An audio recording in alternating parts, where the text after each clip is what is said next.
Right, welcome back, number 34. This is going to be a bit different. Got a slightly new format for you. This next section is quite boring. It's kind of fit it, tack it, fit it, measure it, twist it, fizz it, all sorts of things. It's really a lot of faffing around this session, and it's going to be about 2.5 to 3 hours in the garage. Quite boring for you, so I'm not going to make it long-winded. It takes ages to keep moving the camera and keep doing little clips, so we thought we'd try a new format. And this is it. Hope you like it. Stick around, stay tuned, and see what happens.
Right, so there you go.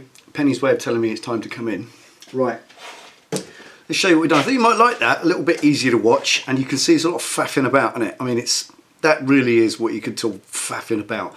It's one thing and then weld this and tack that and move this. It's just a lot of messing around, but it's great. I love fabricating, it takes time.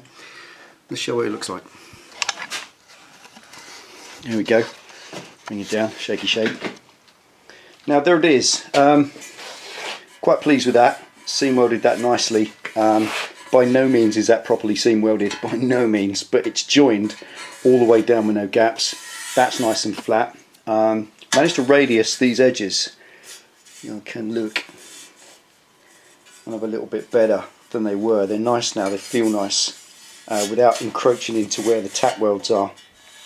Much further and it'll start to separate, so that's fine. A little bit annoyed because there's about 1 millimetre more kind of step off there than there is there. That's about probably 3 mil to the edge from there, and that's about 3.5, maybe 4. So it's a little bit annoying, but all I'm going to do is I'll run a lap disc up there and take a little bit of that off just to even that out, so it'll look visually better than that, because that looks a bit lopsided. But there it is. There's a little dot kind of there, a little plastic dot on the light, which just, I know, has something to do with the lens, and that lines up perfectly with the spike above it, so everything's correct. Did distort a little bit, just had to twist it very slightly, but the brackets themselves, I can't really see. I've put lots of kind of bracing, lots of bracing in there, kind of triangular cross bracing in the back to try and hold this in one piece, but it's still a bit kind of dang, it moves a bit, that kind of shake move. I'm sure that over bumps that's going to get ever so annoying. It's going to go along doing that. So what I'm going to do is down, see it around amongst all the wiring.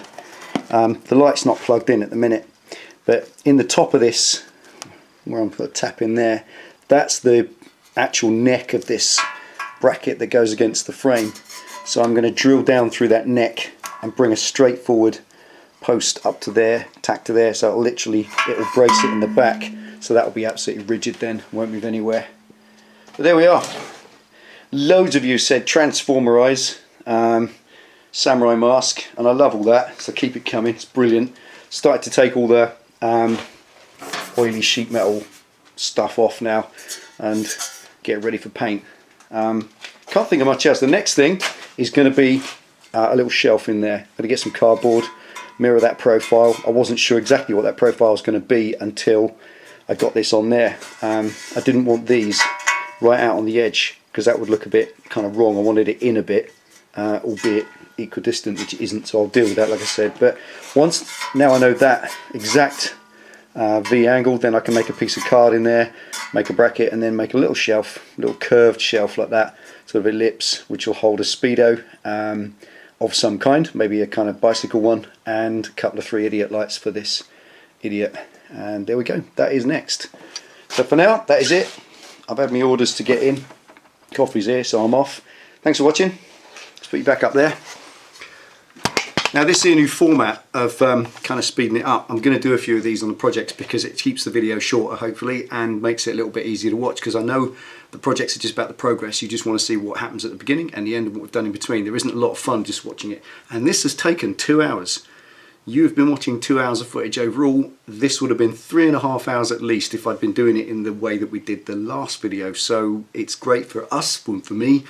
Penny doesn't want to stand in the garage for 3 hours filming. That's okay on the how-to stuff because you need the detail, but on the project stuff you just want to see the results, and so do I. So there you go. Thanks for watching number 34. Yep, number 34. Take it to your ride safe, and we'll see you for the next one.